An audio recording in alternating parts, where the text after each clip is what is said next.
ಹಾರ್ಮುಜ್ ಜಲಸಂಧಿ ಬಳಿ bunker buster ದಾಳಿ ಮಾಡಲಾಗಿದೆ. ಇರಾನ್ನ ಭೂಗತ ಕ್ಷಿಪಣಿ ನೆಲೆಗಳ ಮೇಲೆ ಈ ಒಂದು ಅಟ್ಯಾಕ್ ಮಾಡಲಾಗಿರುವಂಥದ್ದು. 2200 kgಯ GBU-72 ಬಂಕರ್ ಬಸ್ಟರ್ ಬಾಂಬ್ ಅನ್ನ ಅಮೆರಿಕ ಬಳಕೆ ಮಾಡಿದೆ. ಹಾರ್ಮುಜ್ ಜಲಸಂಧಿ ಬಳಿ ಯಾವ ರೀತಿಯಾದಂತಹ ಒಂದು ಬಿಗುವಿನ ವಾತಾವರಣ ಇದೆ ಅದನ್ನ ನಿವಾರಣೆ ಮಾಡಲಿಕ್ಕೆ ಅಮೆರಿಕ ಈ ದಾಳಿಯನ್ನ ಮಾಡಿದೆ. ಆದರೆ ಈ ದಾಳಿಯಿಂದ ತೈಲ ಮಾರುಕಟ್ಟೆಗೆ ಮತ್ತಷ್ಟು ಪೆಟ್ಟು ಕೊಟ್ಟಂತಾಗಿದೆ. ಬಂಕರ್ ಬಸ್ಟರ್ ಅಂತಂದ್ರೆ ಅಂಡರ್ ಗ್ರೌಂಡ್ ನಲ್ಲಿ ಸಂಗ್ರಹಿಸಿಟ್ಟಿರುವಂತಹ ಮಿಸೈಲ್ಗಳಾಗಿರ್ಬೋದು ಅಥವಾ ವೆಪನ್ಗಳಾಗಿರ್ಬೋದು, ಇದೆಲ್ಲವನ್ನೂ ಕೂಡ ಗುರಿಯಾಗಿಸ್ಕೊಂಡು ಅದು ಎಷ್ಟೇ ಅಡಿ ಆಳದಲ್ಲಿದ್ರೂ ಕೂಡ ನುಗ್ಗಿ ಹೊಡೆದು ಧ್ವಂಸ ಮಾಡುವಂತಹ ಕೆಪಾಸಿಟಿ ಇರುವಂತಹ ಬಾಂಬ್ಗಳು ಬಂಕರ್ ಬಸ್ಟರ್. ಸೊ ಇದನ್ನ ಜೂನ್ನಲ್ಲಿ, ಕಳೆದ ವರ್ಷದ ಜೂನ್ನಲ್ಲಿ ಅಮೆರಿಕ ಪ್ರಯೋಗ ಮಾಡಿತ್ತು.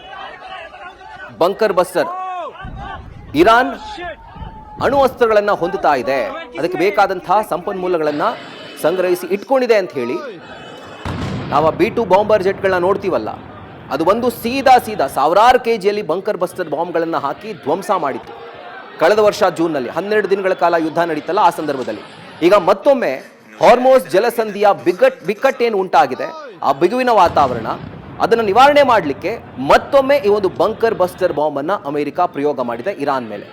GBU-72 ಬಂಕರ್ ಬಸ್ಟರ್ ಬಾಂಬ್ ಸುಮಾರು 2200 kg ಬಾಂಬ್. ಅದು ಕೇವಲ ಸಿಗುವಂತ, ಇಲ್ಲಿ ಉಗ್ರಗಾಮಿಗಳು ಉಗ್ರ ಚಟುವಟಿಕೆಯನ್ನು ನಡೆಸಲಿಕ್ಕೆ ಬಳಸ್ತಾರಲ್ಲ RDX ಪ್ರಮಾಣ, ಅದೆಲ್ಲ ಎಷ್ಟಿದೆ? 20, 30, 40 kg. ಅದು RDX ಬಗ್ಗೆ ಮಾತಾಡ್ತಿರುವಂಥದ್ದು. ಬಟ್ ಇದು ಬಂಕರ್ಗಳನ್ನೇ ಧ್ವಂಸ ಮಾಡುವಂತಹ ಬಾಂಬ್. ಆ್ಯಂಡ್ ಇದರ ಒಂದು ತೂಕ ಎಷ್ಟು? 2200 kg ತೂಕ. ಇದು ಎಷ್ಟರ ಮಟ್ಟಿಗೆ ಇದು ವಿನಾಶವನ್ನು ಉಂಟು ಮಾಡ್ಬೋದು, ಜಸ್ಟ್ ಇಮ್ಯಾಜಿನ್ ಮಾಡ್ಕೊಳ್ಳಿ. ಆ ಬಂಕರ್ ಬಸ್ಟರ್ ಬಾಂಬ್ನ ಒಂದು ಆಪರೇಷನ್ ಯಾವ ರೀತಿಯಾಗಿರುತ್ತೆ ಅನ್ನೋದನ್ನ ಗಮನಿಸ್ತಾ ಇದ್ದೀರಿ. ನ್ಯೂಸ್ ಫಸ್ಟ್, ನಿರ್ಭೀತಿಯಿಂದ ನಿಮ್ಮ ಪರವಾಗಿ.